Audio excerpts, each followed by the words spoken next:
قاعدة انت من علاقة لعلاقة عشان تنسي، من قصة فاشلة لقصة أفشل، ويا ريتك بتتعلمي طاقيا. والكون بيقولك كفاية، اتعلمي الدرس بقى، هيجيلك أصعب وانت مصممة لأ، اللي جاي هيبقى أحسن. يروح ده يجي الأحسن منه. مش هعرف أنسى غير بواحد تاني. أنا مش كفاية لوحدي، معرفش أعيش من غير حب، لازم يبقى في حد في حياتي. طول ما انت محتاجة وما اتعلمتيش الدرس من أول مرة، مش هيظهر في حياتك حد كويس.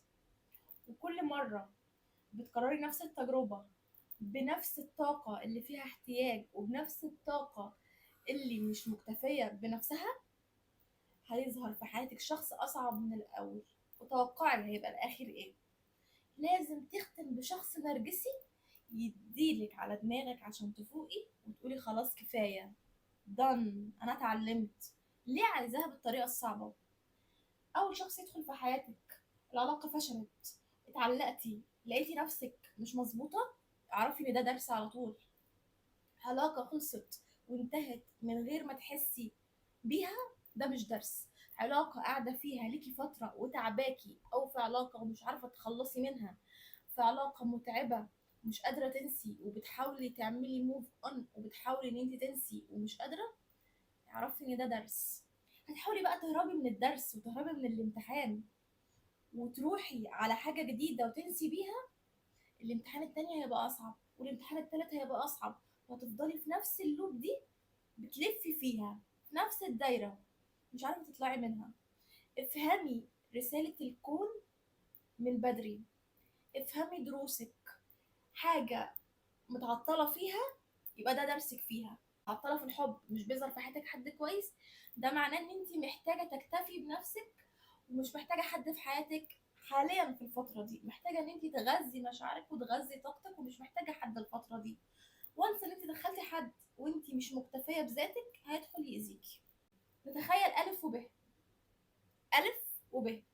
ألف دي واحدة، أول ارتباط في حياتها، أول جوازة في حياتها، اللي ارتبطت بشخص نارسستك متلاعب، شخص دمرها.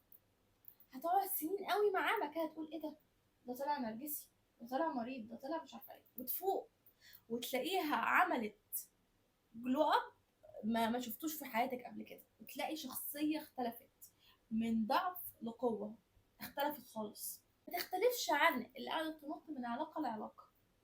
دي برضو بتضيع وقت ودي بتضيع وقت، دي ضيعت وقت كبير في العلاقه من اولها، ودي قاعده من علاقه لعلاقه. الاولى الف ممكن تغلط ان بعد العلاقه دي هيبقى عندها طاقه، لو دخلت في طاقة الضعف والاحتياج وطاقة أنا مظلومة وليه حصل معايا كده، هتجذب نفس الشخص تاني، مع إنها المفروض تتعلم من أول مرة ده داخل في حياتها مؤذي، هتجذب نفس الشخص تاني.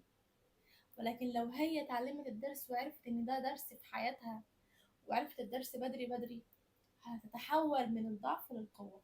التانية بتخلص من علاقة لعلاقة، حتى لو هو مش عليه أي علامات من التلاعب ولا هو شخصية نرجسية، بس ما حصلش نصيبه من علاقة لعلاقة. دي هتفنش الدرس بحد نارسستك علشان يفوقها، يقول لها كفايه بقى، ما اتعلمتيش ان انت تكتفي بنفسك، فما تضيعيش سنين. دي ضيعت سنين ودي ضيعت سنين. انت عايزه تكوني نفس التجارب دي، ولا عايزه تكوني ما بتضيعيش وقت وبتفهمي الدرس بدري علشان يظهر في حياتك الحاجه الاحسن والحاجه اللي انت مستنياها؟ فهمي الدرس بسرعه، اشفي نفسك، كفي نفسك نفسيا وطاقيا، ما تخليش طاقتك احتياج، وانت هيطلع في حياتك العلاقة الصح في وقت ما تكوني انت مش محتاجاها. الكون مش بيدي المحتاج، الكون بيدي المكتفي.